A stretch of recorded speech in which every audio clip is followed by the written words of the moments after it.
rules and rules and rules. You have to obey it. I think every entrepreneur knows that we don't like rules. We're here to create rules ourselves and then adjust them and make them up so they work for us. Hello, and welcome back to another episode of the Seven Figure Journey podcast, where we discuss the struggles and lessons learned along the journey of a seven figure entrepreneur. I'm John Talbot. I'll be the host today, and I have the great pleasure of welcoming our guest, Ernest Swierk, here with Rainbow Property Maintenance. Ernest, welcome to the call. Hey, John, how are you? Nice to do this with you guys. Hey, I'm doing great. Thanks for being here. Thanks for joining us. We're super excited to learn more about you and your business. So, Ernest, as a small business owner, as an entrepreneur, please share with us your journey. Where did you start from? Where have you gotten to? And then maybe share with our followers a few lessons learned along the way. Okay, I'll start real quick. The entire journey started with me being a kid and always wanted to create my own world. Always wanted to do things on my own and by my way, not someone else's way. And again, that was just a mentality from where I was growing up. I was growing up in Poland. I was running away, and I had the chance to come to the States. And when I came to the States, I was 16 on my own. I'm like, Oh, wow. hell, this is my opportunity to create my own world. I always wanted to do it and have it my own way. So now I just have to go ahead and really just do it. And Yeah, it wasn't easy, but here I I bet. am, and I'm so glad that I had this opportunity, and I'm enjoying it. I'm loving it. I'm always struggling and striving to be better every single day. And if I know that I can make someone else's life better, I feel fulfilled. Oh, love that. So you're in the States, you're only 16. What did you do? Uh, I didn't know for sure what to do. I came here, I lived for 3 months with my uncle. After that, I moved out because, again, it was not the mentality that I wanted to live by. And it was kind of Gotcha. a socialistic way of thinking that rules and rules and rules, you have to obey it. I think every entrepreneur knows that we don't like rules. We're here to create rules ourselves and then adjust them and make them up so they work for us. Love that. But I wanted to learn English. I didn't know maybe one or two words in English, but they weren't pronounced properly. So I wanted to go back to school, but that's the reason I moved out, because my uncle said, "No, you didn't come here to learn. You came here to work your ass." Oh, So wow. I'm like, "No, that's not the way. I'm gonna work my ass, but I also need to learn." Yeah. And then just went to school, went to work, learned English. Had to get a GED because I haven't had a chance to go to high school. Then I took some classes in college, but again, I didn't like it that much because who's the guy teaching me how to run a business if he never had the business? Right. So I surrounded myself with other entrepreneurs, other business people, learned from them, kept asking them questions, kept learning by mistake. Then I've learned again to ask even more questions so I don't have to make as many mistakes. But again, mistakes, I don't know if that's the proper way to name it. I think we human beings are labeling things in the wrong way sometimes, and that's Mhm. an obstacle on the way. Because to me, mistake is just another lesson learned, and I'd Love rather spend the money and time on that if I don't have anyone around me to ask for their shared opinion or shared experiences on how they went through a struggles that I might face, then well, uh, it's like college to me. I got to pay for it and I got to learn it. There you go. Oh, love that. So, what got you into the property maintenance business? I always enjoyed real estate. I wanted to be an architect when I was growing up. I wanted to build things and especially buildings. And when I started first, I started with the water damage, fire damage restoration company. So my background was in construction. After that, it wasn't as good as I could have. So I went into semi trucking. So I own a semi trucking company, long haul reefers, where it was providing the money, and on the side, I was flipping homes and Oh, flipping properties and buying them and renting them out. And in the meantime, my wife started a small house cleaning business, and that's why the name Rainbow. I thought that that name, different colors, going to be for different services. So we had love it. construction, we had cleaning, we had maintenance, and that was the reason. And we just went and expanded on it. Kind of a combined both, and expanded on it. And right now, we mainly do commercial B2B, but from time to time, one of our customers asks us if we can help them out with something with their residential. Um, I'm happy to do that. I don't like to turn a lot of business down, but I've learned along the way that we as entrepreneurs, we have to make the decision not to do some business so we can focus on the right business. And that's always a challenge, especially at the beginning, knowing what to go after and what not to go after. And Yeah, it might yeah, seem like we have to at the beginning chase everything, but really that makes us being busy but less productive, and that's a mental game. I mean, entrepreneurship, it's nothing but mental approach towards a lot of things, and just adjusting as long as we move forward. yeah. No, absolutely. What a fantastic lesson to learn. And I hope everybody who's listening paid attention to that. We have to be intentional about who we choose to serve. Yes, when you're very first starting out, yeah, like you said, I love that. You're hungry and you're just like, Yeah, I'm going to take anything. You want me to help you? right. Absolutely, I would love to. And you kind of become a yes man Yeah, unintentionally, right? And you're like, yes, I'll help you. Yes, yes, yes. But when you get that clarity of who it is that you really want to serve, who the ideal customer is, then you can intentionally say no to some of them because you're like, yeah, that's not really who we want to serve. And that doesn't allow us to do the best that we can do in that circumstance. Once you find out who that ideal customer is and who you really want to serve, it changes everything, doesn't it? exactly. And I think you once we realize that, it kind of widens our view of what's out there that we need to go out. It's We're not chasing every small opportunity, and I think, to me, I know that it's maybe harder to explain, but we spend so much time and effort and energy on small things. If we can Right. focus the same amount of energy on something that we really want to go after, it's going to bring way bigger results and return, if you want to call it that way. So, yeah, it's very important to just go ahead, focus on that, spend some time on knowing what we want, and then just going after that one. Don't just say, "Oh, I have to do it." No, if we put it in the bucket that's something that we don't want to do it, we have to just put it on the side and just bypass by it. Yeah. Love that. Wow. The intentionality around that's so fantastic. Yeah, Like you mentioned. it is. But sometimes a lot of time. I mean, a lot of times, it's easier said than done. Because when we struggle at Amen. the Right. beginning, yeah, we better do that. No, no, we got to go away from it. Yeah, love that. Oh, fantastic. So, tell me a little bit about your team. So, it started off you were doing a trucking business. Your wife was doing this cleaning business. You decided to kind of bring them all together. How'd you start bringing on your team, and what does your team look like today? Okay.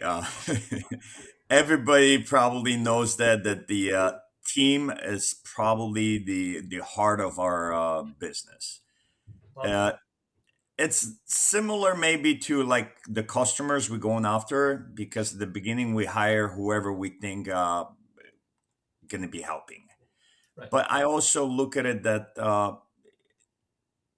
I had no idea who's going to be the right person. I always wanted to have someone that's going to be helping me out, to be like me, to be able to go ahead and do what I want, what I see it, and things like that. I know it will never ever happen that way, because there's only one me, one you, one everybody else. Yep.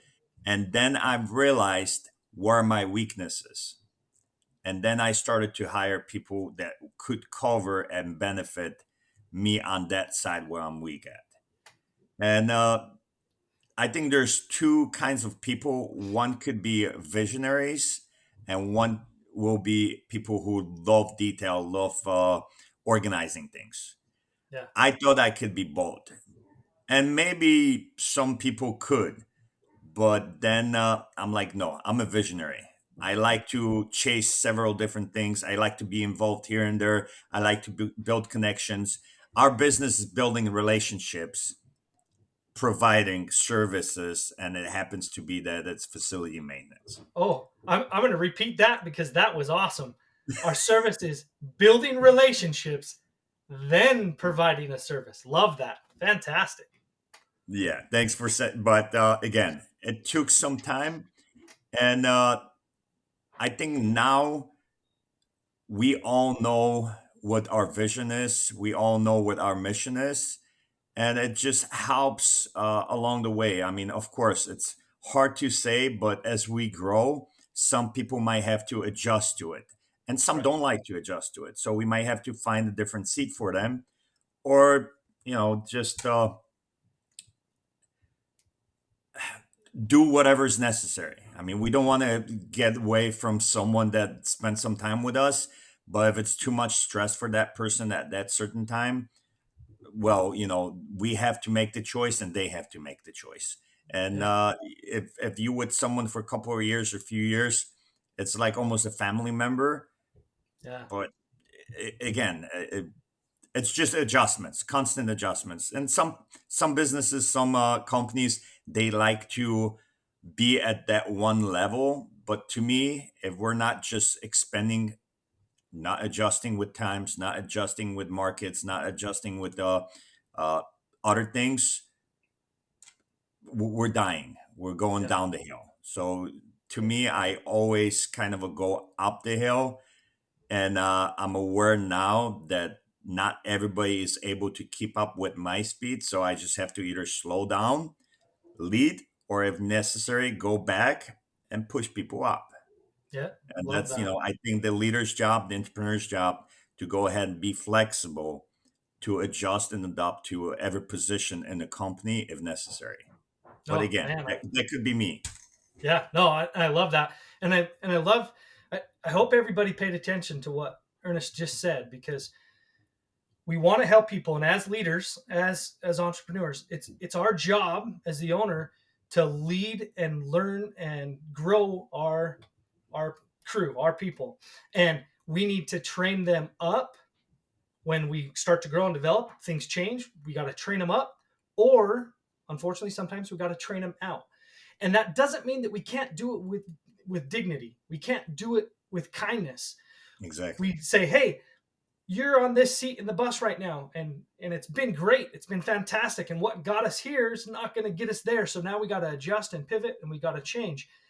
We'd love to have you on the bus with us still, but if that's not something that you're excited about and it's not something that's going to work great for you, well, then let's find you somewhere else where you Yep. can feel that excitement and you can And continue to grow. never And it's be okay afraid that of. it's not with us. Yep. Yeah, no, I love that intentionality. I I really hope that everybody listening is paying attention to that because man, what an amazing world this would be if every business owner thought that way. Hey, I'm gonna build you up, or I'm gonna help build you out, and that's okay. And that doesn't mean you lost or I lost. That just means, hey, at this point in time, it's best for you to go somewhere else, and that's Correct. okay. Correct. Yeah, I And love that. in the long way, it could benefit everybody. If it's done in the proper way, like you said, John, it's going to benefit everybody. Us Yeah, to grow and expand, and the person that decides to leave the bus to just go ahead and do something that gives them excitement, gives them what, yep. the meaning and what they like to do. So, Yeah, yeah, that and now that person becomes this huge advocate for you and your company because they're like, hey, I love these guys. It was great when I was working there, and then when it wasn't a fit anymore, they helped me move on. Oh yeah, they're great. If you want to work somewhere, go work there, right? I love what he said because I love to create cheerleaders. I call them Oh, cheerleaders I love it, to cheer cheerleaders. for us and just go ahead and build connections and refer us to anybody else that they know. So Yeah. that's great. Oh, that's fantastic. So how many employees do you have today? We have Okay, the structure we have, we worked mainly with only employees in the past. Okay. And I've learned that I have to be open minded and work with employees and subcontractors. So we have a mix right now. We have about 12, 13 maybe employees and about 24, uh, we call them, service providers, partners that are working with us. It's maybe similar to a franchise way, Hmm. but totally not based on how sometimes franchises work, especially in our industry. So we're looking to be more a partner and to take care of the customer. I think franchising world and our industry just neglected the part where they take care of the customer. They just Uh-huh. want to sell to franchise, get the license, and sell that. That's something that we want to stay away from, and for sure, uh, take the approach that the customer has to get the quality of the service before we look for the partner or vendor. But we have vendor network to make sure that that customer doesn't have to deal with 5, 10 different invoices at different times. We Right. just manage that for them and make sure it gets done. Oh, fantastic. Love that. Love the intentionality of, nope, sorry. We build these connections first. We want to make sure that we take care of our customer, then we'll make it work. So Yeah, saying nope, I'm gonna intentionally say no to the franchise because I want to make sure that our customers are being serviced correctly. So that's why I'm going to work with vendors instead of trying to franchise out in the typical franchise like you yeah. discussed. Because again, like I said earlier, we're in the relationship building business, Love it. and we want to make sure that the relationships we have are the same with our customers as well with the vendors and the partners we have. Oh, that's And so I awesome. know, I know a lot of times we all say the customer is always right. The customer has to be served first and everything like that. I believe in that, but I also believe that our people that work with us, they're out there with the customer. So Yeah. we have to take care of them as well, or even sometimes better than our customers, because they're the ones doing all the work. They're the Yep. ones out there, making sure every customer is happy. Yeah, no, I love that. So I spent a lot of time in customer service myself early on in my career, Hmm. and I developed this saying that I love to speak, and it speaks true to what you're talking about right here. Is true customer service is satisfying the needs of the customer without sacrificing the needs of the company. Right. Correct. So Right to it's the point. finding yeah, it's finding that fine line of realizing yes, they're the most important thing. However, we also can't sacrifice the needs of the company. Otherwise, how are we going to service the customer? Correct. Yeah. So it's finding that fine line. I love your intentionality around that. So fantastic. You're such a good example. Thank you. Great. All right. Well, what a story, what a journey, Ernest. Thank you for sharing. I really appreciate it. We're gonna go ahead and switch gears just a little bit now. So Hmm. as you continue to become the leader that you want to be, and you're building your team, what's something that you're dealing with, struggling with right now, real time, that we can have a conversation about?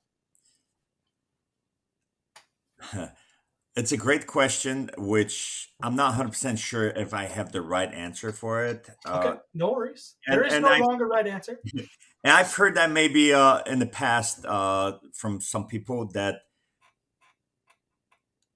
I'll mention something again. I don't label myself that I'm struggling with something. I try to avoid that because I've realized along the way, talking to different entrepreneurs, coaches, that it's critical how we put things in. So, the biggest struggle along the way I had that I was not aware that I can ask for help. Ah, The biggest struggle I had was vulnerability. The biggest struggle, again, I had was to just go ahead and realize that I'm success. I was afraid of success. I'm successful. I'm happy with what I have. I still want to gain more, but it's just for a purpose that it makes me a better human being. And along the way, I'm able to help even more people. Yeah. And going to the vulnerability again, us entrepreneurs, we're afraid maybe or don't know that we have other people who struggled or went through the same thing. Right. And along the way, I was able to find a couple of different organizations. I only belong to one right now, which is the EO, Uh-huh. Entrepreneur Organization.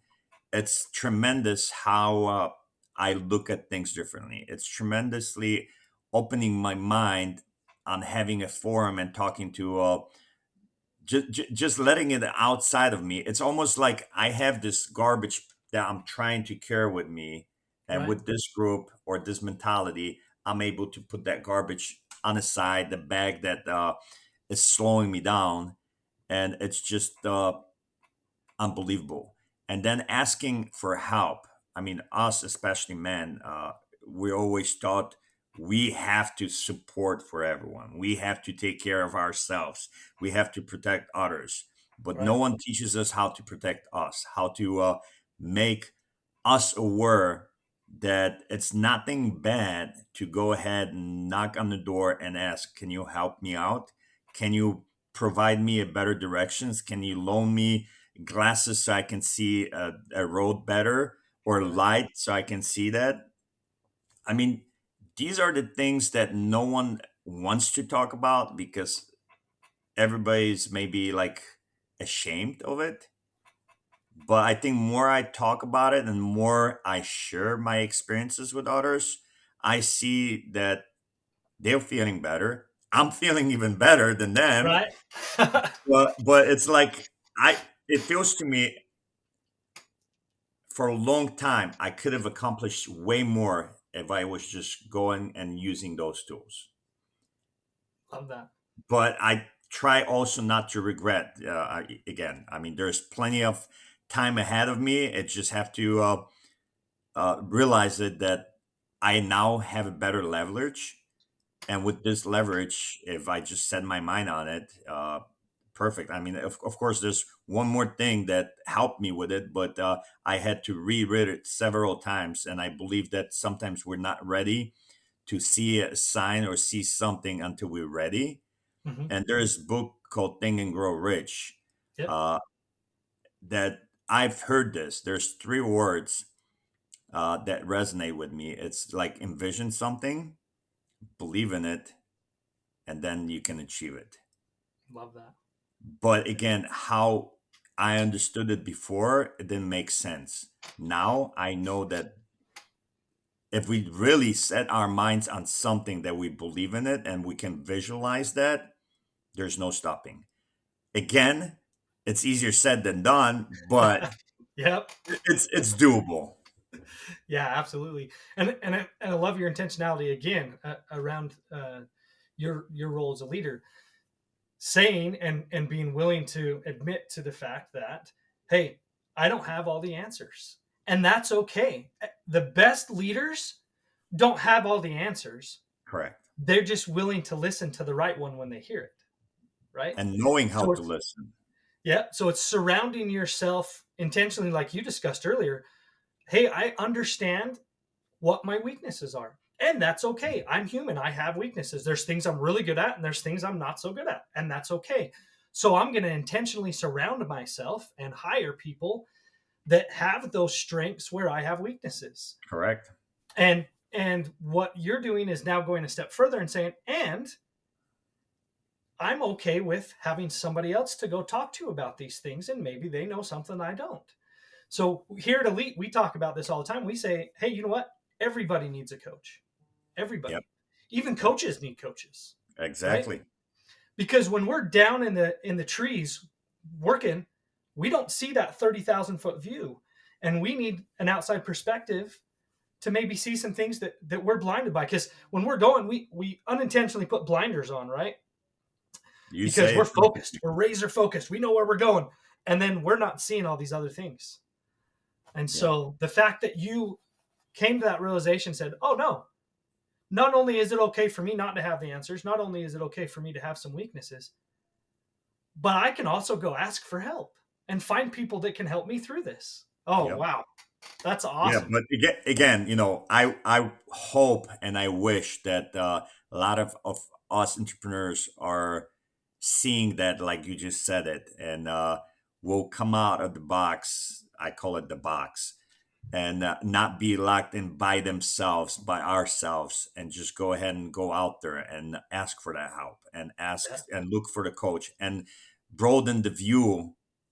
We might have a goal, we have a vision, but just have a support, have like a an extra, you want to call it, pair of ears or eyes Right. to, just say, hey, I see it differently. Hey, maybe we can do it this way. Hey, why don't you try it that way? Or what happened when you tried it that way? Yeah. It Yeah. makes a tremendous change. So here to lead, one of our biggest strengths is our methodology that we help when we're coaching and helping with businesses. We have this methodology that we introduce them to and help them implement into the business. But the second and almost equally as important piece of our business is our community. The Yep. ability for all these entrepreneurs and small business owners to have conversations with each other and to Hmm. say, "Hey, how are you doing? I'm struggling with this. What are you doing to combat against that? Oh, I'm doing this and this and this." And man, when we have events and functions and we get our community together, the conversations that are had are like gold, right? The Exactly. And opportunities for them to energy just sit around and it. chat about what's going on. Whoo, Yeah. that's that's so impactful to both their businesses to just be able to, number one, have a place where they can just openly and feel unthreatened to talk about this stuff. They're like, Correct. I can talk about this because you understand me and you get it, Yeah. No, right? you're right on the spot. And the energy it creates, it's almost like atom is so small, but it has so much power in it if it's Yep. used properly. It's same thing, like you said, to the circle or the groups that you guys have and others. It's masterminding. I mean, a lot of things will happen from something like that. One plus one, especially when it comes to entrepreneurs, never ever equals two. It's way more than that. Yep. Love that. Oh, so good. So So good. All right. Tell me a little bit more about this idea of, okay, so I'm trying to build this team. I want to create this family environment like you've discussed. We actually care about our employees here at mhm. our company, which, by the way, it's not always the case. So I commend you for that. Um, how do you continue to grow your team intentionally and build that culture that you want to have? I'll say it from my view, how I do it now, which I haven't always done it that way. Is I'm not afraid to have the people we have go ahead and help them out with education, help them out to do even more, help them out even to go out and start something on their own, or go out and do what they like to do. Right. So it's almost like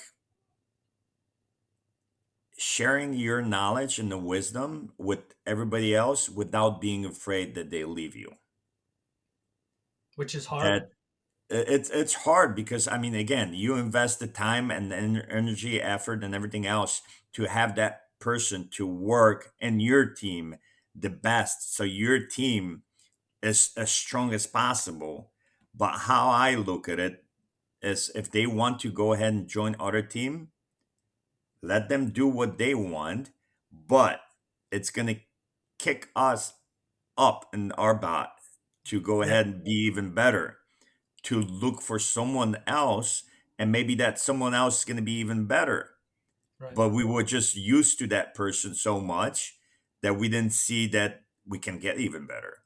And then with this fresh blood, a lot of things will change, not always in the right way. So we have to make the decision if we just going to go ahead and keep on going with that one. But as long as we have this person with the mission, vision, and the values that we have, Hmm. I and hungry for growth, hungry for doing something for others as well. Right. It's always good to have fresh blood. I would say. I want to have as many people that will work with us and they grow with us, but something could change, and that person could might be forced to leave the like, I don't know, the state or leave the field or whatever. Right. I'm not afraid to along the way when they with us to help them much as we can to become a better person and let them Oh, make the decision. I mean, they're out here by choice. They're out with us because it's something that they like. If that changes, I mean, who am I to force them into anything? Then it would be a relationship. That this would be like a forced labor, right. Right. Oh, and oh, I love that. that's not something that I want our team to go through. So I once had a boss and dear friend and mentor of mine tell me, hey, as a leader, my goal is to help those I'm leading grow and develop into the best version of themselves. Perfect. Yeah. Sometimes I get lucky and that is in line with the business and they get to keep working with us. And Yeah. other times I help them grow and develop to a point where they've done all that they can do here. And then I help them on to their next stage. And as a leader, I can't get upset and feel bad about the fact that they moved on.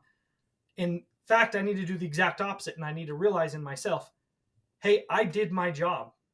As a Correct. leader, I helped them grow and develop, and now they're ready for their next stage. Fantastic. I'm not upset that they're leaving. Yes, it's hard. We really enjoyed them here. They did great, but we have to think of it in that aspect of, hey, when they were here, it was awesome. Now it's Yeah. time for them to move on, and that's okay. And I got to be a part of that, so I win. It's a win-win. Yeah, it's almost again. I don't know if it's a good example or not, but it's almost like with the kids. I mean, we were kids once, and we wanted to have our own life, so Yeah, we were still family, but we went on our own. And same thing is with our people that work with us. I mean, they want to experiment something different. We should be supporting them, and if we're happy and we're proud with their successes, I mean, what else is going to come our way? Success. I mean, yeah, whatever we give out comes back. I believe in that. So we yeah. just And have to well, and like support. you said, you're developing cheerleaders, right? That's it. That's I love it. it. Oh, well, that about wraps it up today, Ernest. I really appreciate your willingness to come on the show. For those who are listening in and following on today's episode, um, Ernest, please tell them how they can get a hold of you. If they're interested in your services, want to learn more about you, what's the best way for them to get a hold of you and your company? Thank you, John, for having me over here. Yes, and the best way probably would be through checking and going to our website. And website it's rainbowpropertymaintenance.com. So one more time, rainbowpropertymaintenance.com. That probably is going to be the best way to get in touch with us. And other than that, check me out on LinkedIn, Facebook, or just search by my name, Ernest Swierk, if you're more interested in finding out the story and how we can work together or get in touch together. Oh, fantastic. Thanks again, Ernest. Uh, Thank you so much, John.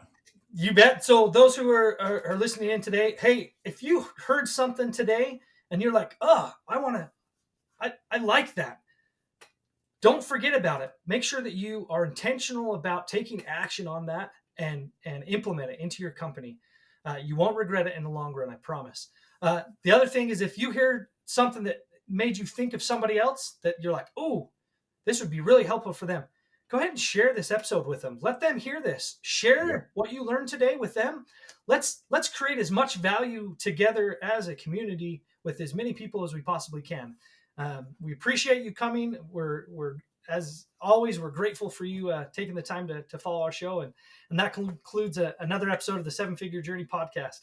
Hope you all have a great day. Thanks.